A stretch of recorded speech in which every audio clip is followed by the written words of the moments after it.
So today I'm going to talk about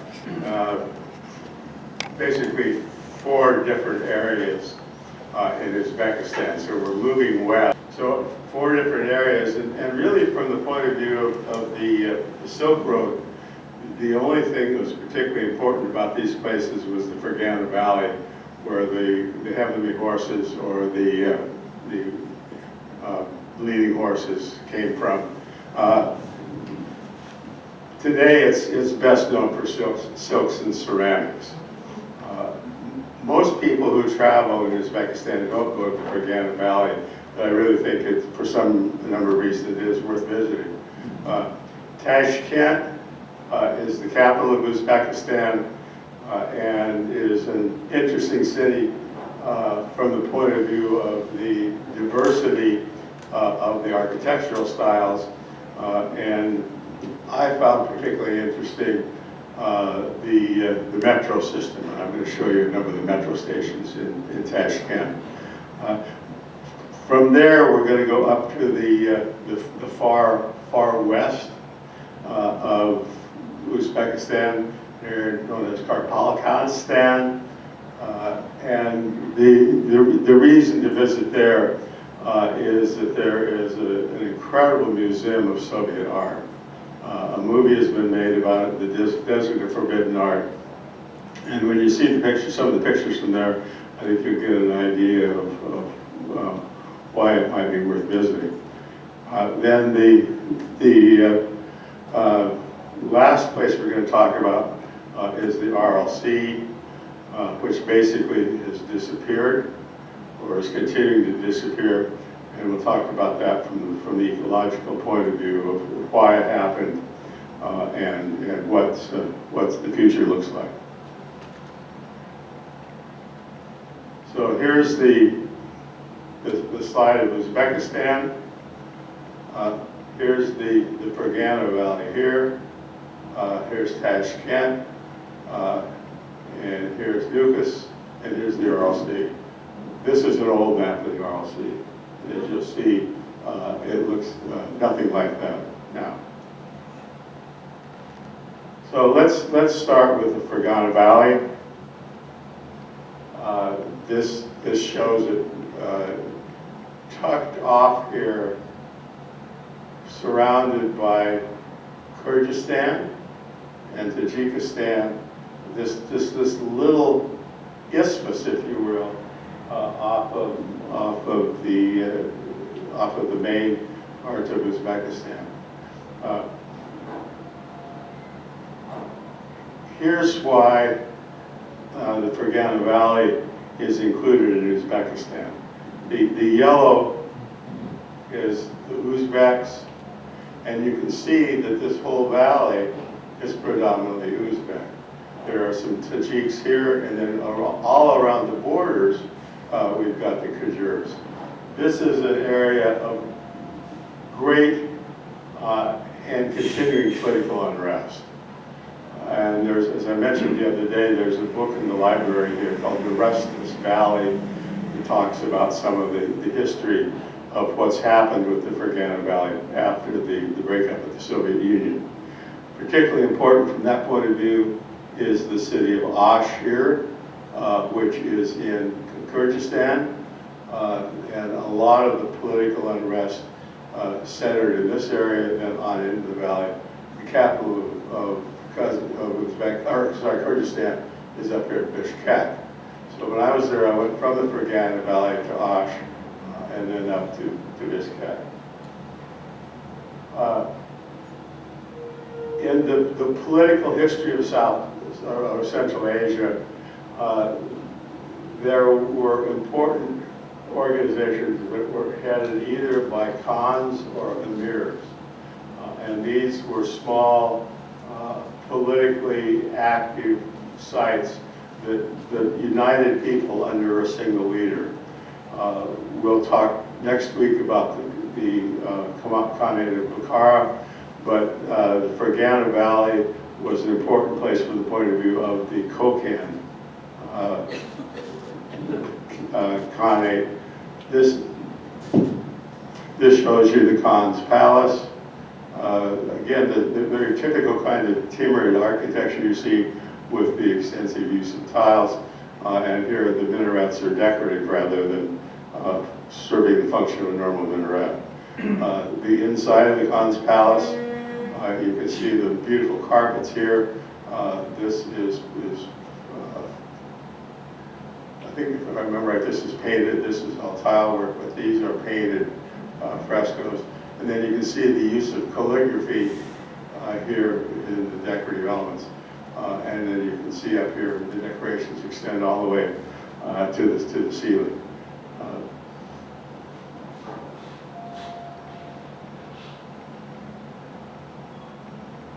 So one of the things that the Fergana Valley is very famous for is its silk production.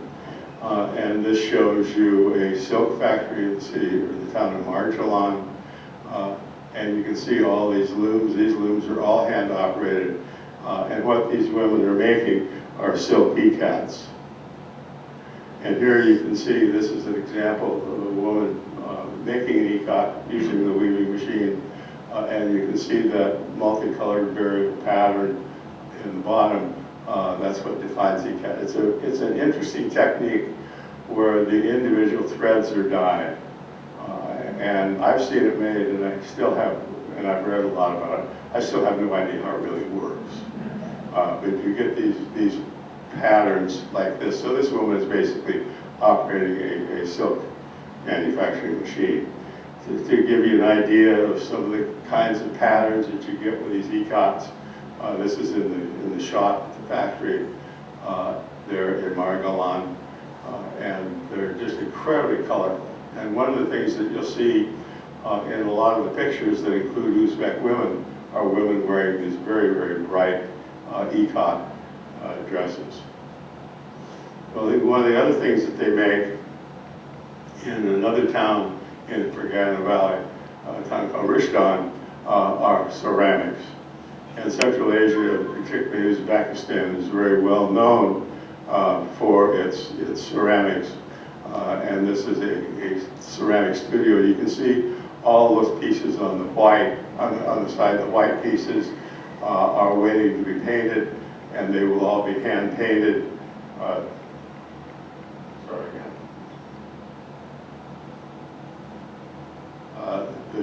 The bottles that look like Coke along the bottom are, in fact, include dyes. So all these pieces, all the white pieces, have been produced here in the kilns. They're all molded, and then they will be decorated. This just gives you an idea of some of the work that's done. These are three master potters, and you can see them proudly holding their ceramic products, and then a wide variety of products on the back. You can also see they're wearing a typical Uzbek cap, similar to what we saw among the Uyghurs in Kashgar, but a little bit different. Those are solid and they're embroidered. So here's in one of the ceramic studios a shot of a portion of the shop, and you can see just the blaze of color and the intricacy of those things. And they're all hand painted. You can imagine the amount of work that goes into that. So Rishdan is famous for ceramics. The Fergana Valley itself, as I said before, is famous for its horses, the heavenly horses. This is an old Chinese painting that shows the heavenly horses. They were also well represented in Tang art, as we've seen before when we talked about China.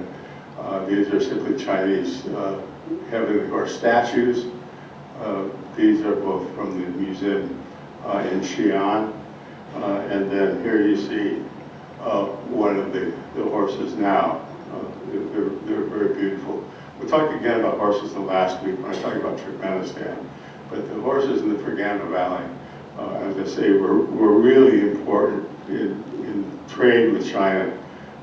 And they were one of the major exports, if you will, of Central Asia. So I'm going to go now from the Fergana Valley to Tashkent. Tashkent is the capital. It's a population of about 2.5 million. It is a large, booming city. It was interesting when I went back the second time, it had been about, I guess, maybe 7 or 8 years. And I looked for places that didn't exist anymore. I looked for places that turned into the ground floor of huge apartment complexes. It's absolutely booming. It is one of the largest cities in the former USSR. I think it was either 4th or 5th largest. So it was, when Uzbekistan was a republic, it was the capital of the republic and also one of the largest cities. What you see from the point of view of the architecture is a real mix of Islamic, traditional Soviet, massive architecture, and then very modern structures. It, in some ways, was a bit like Kashgar from the point of view of major political intrigue, spies. It was, again, a location for kind of a nexus, if you will, of spy networks early on in the history of the Republic, particularly during the time of what we call the Great Game. This shows you the Emir Temür Medonimid Square in Tashkent. Here is Temür, we'll see it better in a minute. And then looking out over into here, and we'll look here, and then we're going to go over into here. This is one of, there are 3 major statues of Timur in Uzbekistan, this one here in Tashkent, one in the city where he was born, which was, it used to be called Kesh, and now it's got a name with too many Z's and S's in it for me to ever remember how to pronounce, and then one in Samarkand. So this is Emir Temür in the middle of Temür Square. Off to the left, you see the hotel in Uzbekistan. That's one of the old in-tourist hotels. That's left over from Soviet days, and that was one of the, back during the Soviet Union, that was the one place where foreigners could stay. This would be the in-tourist hotel, and this was the hotel in Uzbekistan. Here's a close-up of it, and it basically looks like an open book. It's very interesting Soviet example of Soviet architecture. From a more modern perspective, this is the Emir Temür Museum in Tashkent, and this was built in the early mid-2000s, 2000. Yeah. So, 2020, would that be, when would that be? No, I'm stumbling a little bit. Anyhow, this is a museum that basically extols the virtues of Timur. You get an idea of the magnitude of these huge wall murals in the entrance hall. And then what you see there, the white thing, is a Quran stand made out of marble. That was his Quran stand from his palace. And the museum itself is very interesting. One of the things that was interesting to me there was Seattle and Tashkent are sister cities. If you remember the old sister city program, well, Seattle and Tashkent have been sister cities for a number of years. In the display case was a sculpture that had been presented to the city of Tashkent by a Seattle sculptor. Well, it turned out that Seattle sculptor happened to be the brother of the dean of the School of Public Health, where I was working in Houston. And we had one of his statues in our courtyard, and to see another one of his pieces in Tashkent was kind of one of those little interesting things. So we're going to go across the street and off to the left. And this was really one of my favorite places that I visited. This was the Museum of the History of the People of Uzbekistan. And one of the things that was particularly interesting is that it's very popular with school kids. Well, school kids recognize that I am not Uzbek. And so I spent a lot of time talking to kids so they could practice their English, having my picture taken with them. And it really made it fun because it was kind of a slice of life. But the displays inside are extensive. You can see the reconstruction here of Samarkand in front. And it basically traces the history of Uzbekistan from prehistoric times up to today. They were in the process of changing the labels. The exhibits are well labeled. They were labeled in English and Uzbek. Originally they had been in Uzbek and in Russian, and they were changing over from the Russian labels to English. This gives you an idea of some of the displays of textiles over here, musical instruments, stone carving, and so on. But it's a very interesting history or ethnographic museum. So off behind that, back kind of towards right in front of the Mir Madoni, is the Independence Square. And this was developed. It was an important parade ground during Soviet Union times, and has then become a major monument to independence in Uzbekistan. The storks, I'm not sure what the significance of those is, but they are an important motif in current Uzbek art. This is the Independence Monument in Independence Square. This is Mother Uzbekistan with her small baby. This is the globe of the world, and you can see how big Uzbekistan is.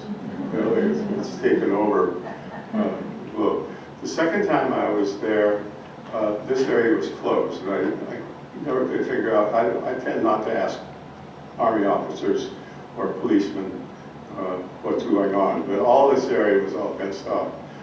But this is a very striking statue there in Independence Square.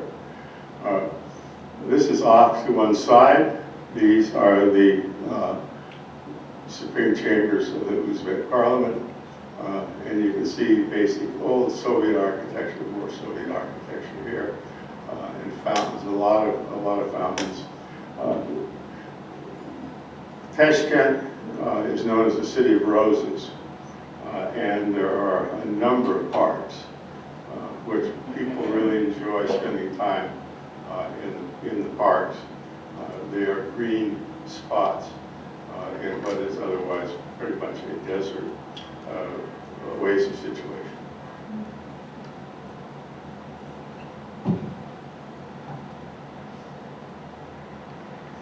This is a new mosque in Tashkent, or madrasa, sorry, this is madrasa. This is in the old quarter of Tashkent. You go down the street from this and you find little narrow streets and small mosques. And this is basically the major center of Islamic learning in contemporary Uzbekistan. This is the mosque that's close to it. This mosque was closed when we were there. This mosque is said to hold the largest Quran in the world. It's about 4 feet by 3 feet. And it's said to be the oldest, or the largest, and one of the oldest Qurans in existence. Because I like carpets and other kinds of stuff like metalware and so on, I really enjoyed visiting the Museum of Applied Arts. This used to be, or started out as a Jewish merchant's home. And then subsequently it was taken over by the state and became a museum. It is elaborate. This is the interior, and it has very interesting displays of carpets, metalwork, and so on. It also has a gift shop. Try to imagine a museum with a gift shop. And this is simply, I just picked this one out. You can see cotton up at the top of that basket. And then these are various fabrics, textiles for sale. They have a few older pieces, carpets and bags particularly, and they are licensed by the government to issue an export permit. I pointed out the other day about problems of taking anything old out of Uzbekistan particularly. Well, anything they sell that's old, they can declare that it is not a cultural heritage item, and so you can export it. So that's a good place to buy stuff if you want to get it out of the country. When we talked about Central Asia last week, I talked about bazaars. I talked about Sharsli Bazaar in Tashkent. Just some other pictures from the bazaar. And the other day I had a senior moment. Roger asked me about whether they took everything down at the end of the day or not. And I really blanked on it. Well, the bottom line is the stuff inside that, like we'll see in a minute, they cover with big cloths. The stuff that's outside, these outside people will pack up. But inside, for example, here, they will put drapes over things. And as I said the other day, I completely blanked on that. You can see here your typical bazaar scene. Women, most of the salespeople are women. You can see down here at the bottom on the left, I think that's sallow, John. Sallow is basically pig fat that you smear on bread like butter. And it's very popular in the Soviet Union, particularly in Ukraine. And I think all that white globs at the bottom, I think that's probably sallow. If this were in Kyiv, I know it would be sallow. Just another area of the bazaar. These guys pack up at the end of the day, I think, most part. But you can see that this is the vegetable portion. And remember the other day I talked about the pride people take in their displays. Each one of those potatoes has been rubbed clean before it's stacked. Similarly, we can see the carrots. I wish I had one with eggplant, because eggplant really comes through nicely when it's polished. A lot of people don't feel that Tashkent's really worth visiting. They don't think, it doesn't have the romantic appeal of the Silk Road cities. It doesn't have the romantic appeal of Bukhara, Khiva, or Samarkand. But I think it's really well worth a visit. And one of the things that makes it, I think, well worth the visit for a tourist is the metro system. This is a map of the metro system. You can see the lines marked out there. And this is in Cyrillic. I remember the other day I couldn't remember whether they used, for Russian, they use Cyrillic or not. Yes, they do use Cyrillic. This shows you, this is the Tashkent metro, showing the lines. And I just want to give you an idea of why it's worth visiting. This is kind of a typical metro station. It used to be that you could not take pictures because these were originally designed to be used as air raid shelters. They're very deep, similar to what you see in Moscow or Kyiv, and pictures were forbidden. The first time I was there, you couldn't take pictures. The last time you can, because of the importance of it for publicity for tourists. You know, you're missing one of the great things in Tashkent if you can't take pictures of the metro stations. So to give you an idea of what some of them are like, can't remember the names of all of them, didn't matter, you don't care.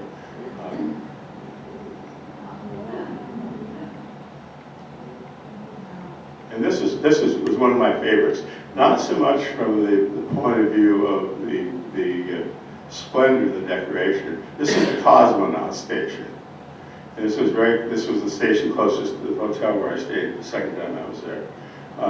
And each one of these spandrels or medallions, each one of these is a cosmonaut. And so it's got the name there and then the representation of it. And so this is the cosmonaut station. And so you can see the history of Russian or Soviet space exploration through the cosmonauts that are represented in the cosmonaut station. From an artistic point of view, this is probably one of the most interesting ones. But just this expansive use of color. A lot of them will have the kind of the traditional tile work. This is all tile work.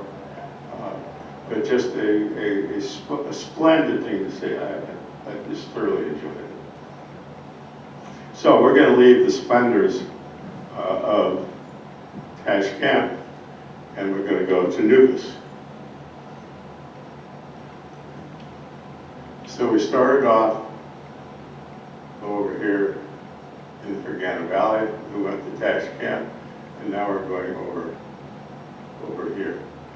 That's the far west, and this is still it's a semi-autonomous region in Uzbekistan. Well, Lonely Planet wasn't too impressed with Nukus, and so I share this with you. It says, if desolation attracts you, welcome to the capital of Uzbekistan's Karpak-Alistan. But in Nukus, it's actually drab, impoverished, unhealthy, and forlorn. Its broad avenues and big public buildings now looking like jokes. The city's outskirts melted in salt-scarred wastes where camels wander aimlessly. And in fact, the first time I was there was a camel wandering aimlessly outside Nukus. Well, I think it's a little more attractive than that. But it is a place that you go to for one of two reasons. One is you go to see the museum. The second is it's the jumping off point for trips to the Aral Sea. And so what I want to talk about is the primary reason that I went to the first time and why I flew across Uzbekistan again to go back during my second trip. I love Nukus. You see these signs literally now all over the world. I love Plovdiv. If you've been to Bulgaria, Plovdiv has a big I love Plovdiv sign. Everybody's got an I love someplace. Well, this is the I love Nukus sign. Behind it, you see the Savitsky Museum. And this is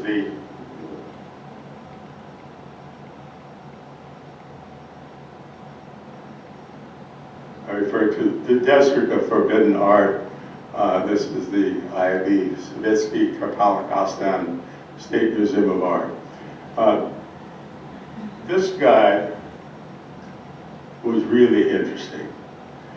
He started out as an archaeologist and an ethnographer studying the material arts and archaeology in this region of Uzbekistan.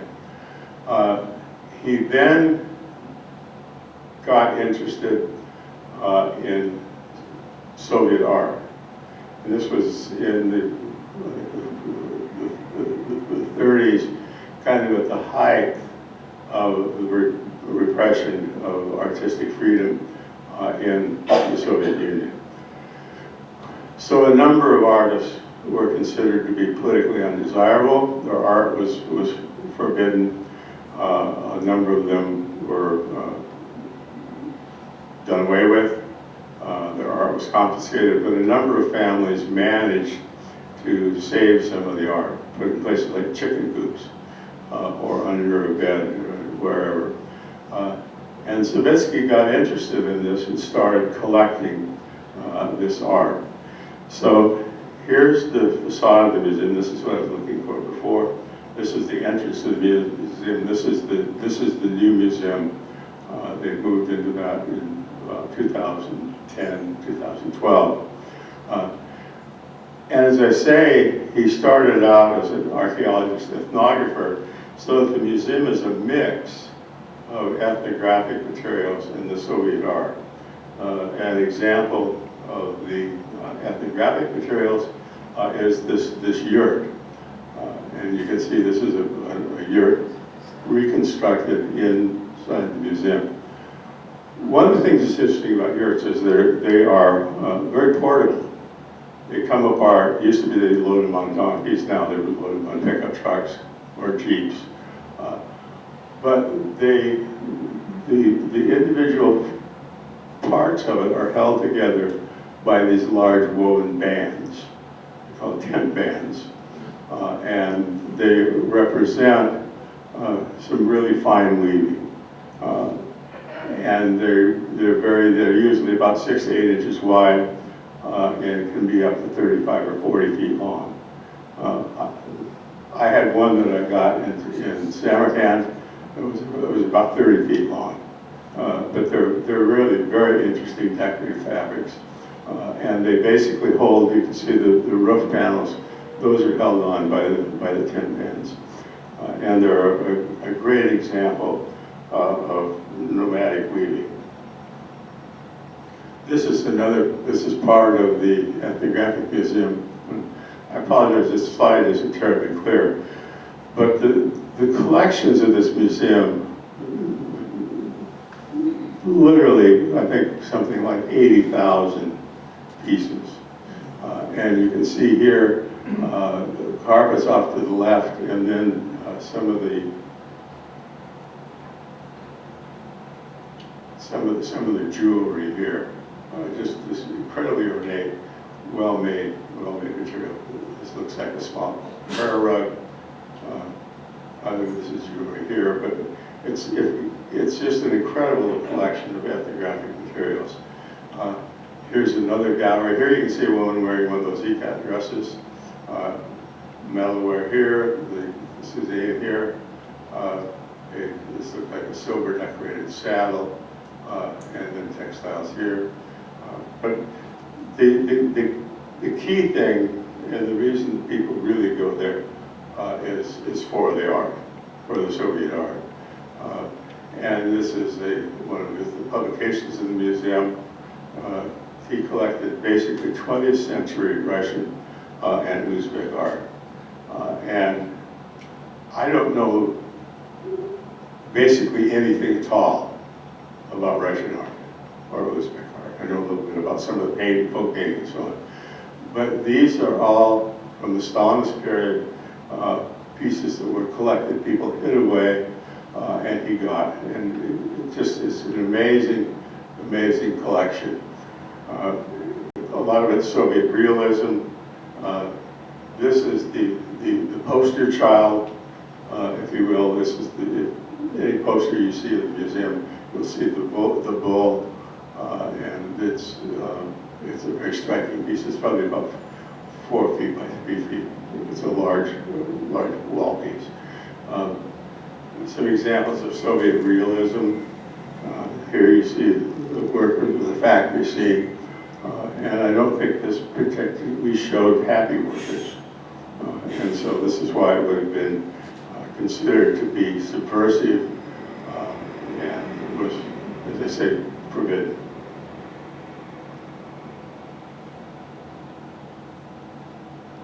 So, if we go outside of Nukus, we pass the camel wandering aimlessly. This is the Muslim cemetery. This is what, basically there's 2 tourist things to see in Nukus. One is the museum, the other is the cemetery.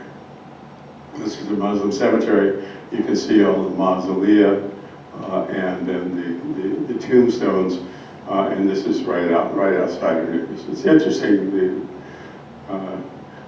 a number of the graves will have a wooden frame along the top.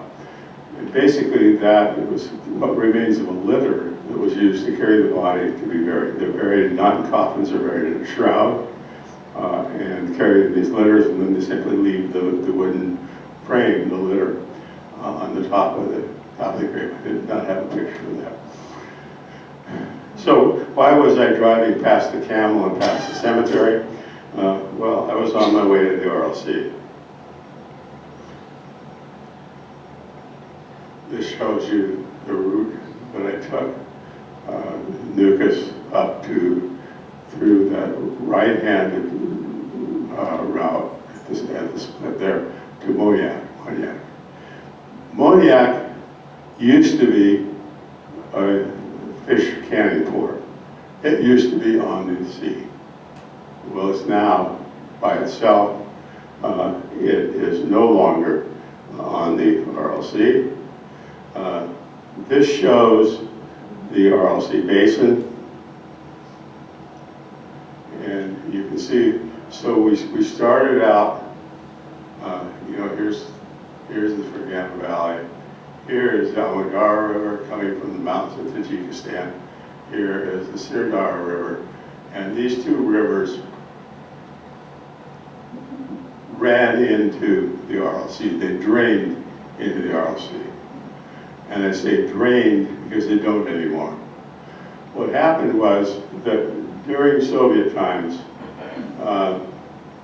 the Soviet government decided that one of the major things that Uzbekistan could contribute to the Soviet economy was cotton. So in the 30s, Stalin and the leadership of the Communist Party established quotas. The quotas were similar to those established in Ukraine for grain. They basically were quotas that couldn't be met. But what happened was that they developed intensive cotton fields. And that they showed you an example of one of the cotton fields. Well, there's two problems with cotton. One is that it requires lots of water, and the other is that it's pesticide intensive. So what they did was they built irrigation canals from the two rivers into the cotton fields and basically drained off the rivers before they got to the RLC. What happened then was that you've got these pesticide-intensive crops, water-intensive crops that are basically sucking up water from the environment and contributing massive amounts of pesticides. This shows you a picture of women picking cotton. The stories behind picking cotton in Uzbekistan are numerous.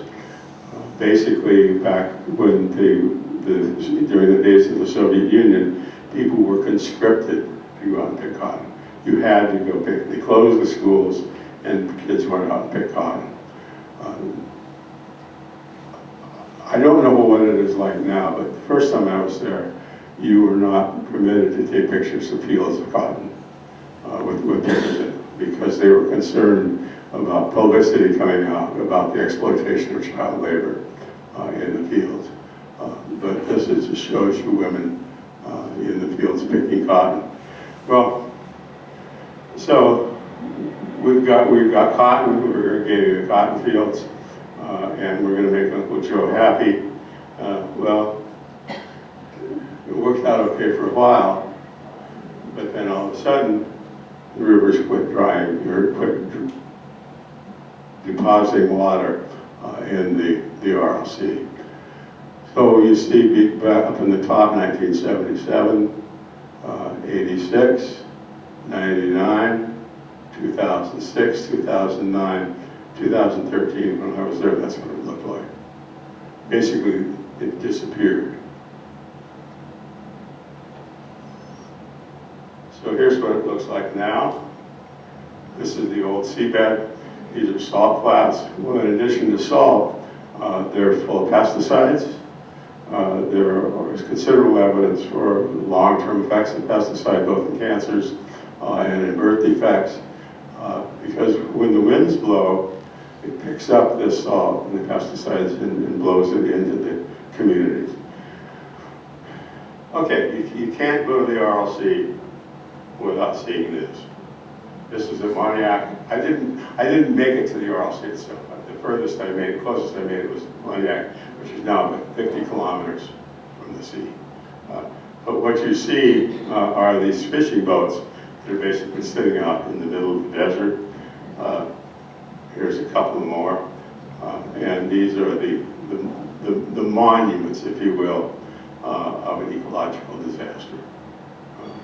It used to be a thriving fishing community, canneries. There is a museum there that shows what it was like when it was a working seaport, but that's what it looks like now.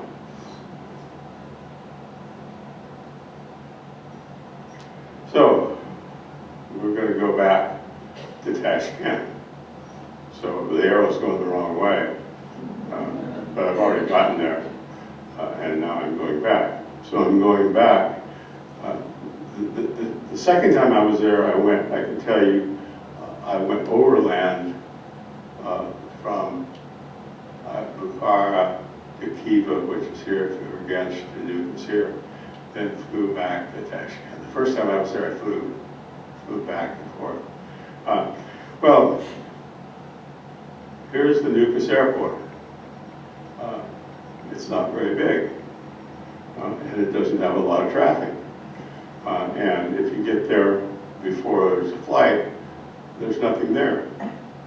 So the second time I was there, I had a guy that was supposed to be my tour guide, and it turned out he didn't speak any English, and he really didn't know what to show me after he took me to the museum. So I said, what the hell? Take me to the airport, I'll get something to eat, and then I'll fly back to Tashkent. Well, it turned out I got back to the airport about 4 hours before my flight. Nothing was open. They don't even have a kiosk. They had a vending machine. But it was really nice because there were a couple of staff people there who understood that I didn't understand a word that they were saying, but I said something like, and they said, so I got a bottle of water out of it. But my warning is if you go to Nukus, don't plan to spend a lot of time shopping in the duty-free shop or eating plov. So from Nukus back to Tashkent, there are basically two terminals in Tashkent. They're about 1.5 kilometers apart, and if you want to take a taxi between the two of them, it'll be about $30, unless you use the equivalent of Uber, which they've got. It's called the Yandex, and you get it for about $1.50. In most places in the world, you don't want to take an airport taxi because they make a lot of money. So anyhow, I flew into the domestic terminal. I didn't have to change because I was going back to Tashkent. And then I was going to go from Tashkent, this is the second time, to Samarkand. And this is the fast train. This is the fast train. These are Target, these are Spanish fast trains. And this is the train that took me from Tashkent to Samarkand. So next week we'll talk about Samarkand. So basically, in summary, look at these four areas. They all have something interesting to contribute. As I say, I think they're all worth visiting. And the ceramics and silk from the Fergana Valley, the architecture, in particular the metro system in Tashkent, and then Nukus, kind of out there in nowhere. But if you have any interest in art, I recommend seeing the movie. And then if you can't make it to the RLC or to Nukus, then you at least get an idea of the magnitude of the collections. And then finally, the sad history of the RLC. So with that, I will close and attempt to answer any questions, hopefully factually. Thank you. Pam? Yeah, I have two questions. Are there still many cotton fields in that part of Uzbekistan? The question was, are there still cotton fields? The answer is yes. And they have problems getting enough water irrigated. But that's why the rivers are, that's why the lake or the sea is not being reconstituted, because the cotton's still there, yeah. And the second question is, was Savitsky a Russian or a Uzbek? I'm sorry, what? Was Savitsky a Russian or an Uzbek? Savetsky was a Russian. And he originally went as a representative of government as an archaeologist. So his early history there was in archaeology. Then he moved off from that into the ethnographic collection of, the current, not old stuff, but currently used stuff, and then into Soviet art. You have a question? Oh, Joe? Do the people in these stands, do they worry that Russia will come again and take over? I mean, where is all of that? That's a really good question. The question was, do people in the stands worry about Russians coming back?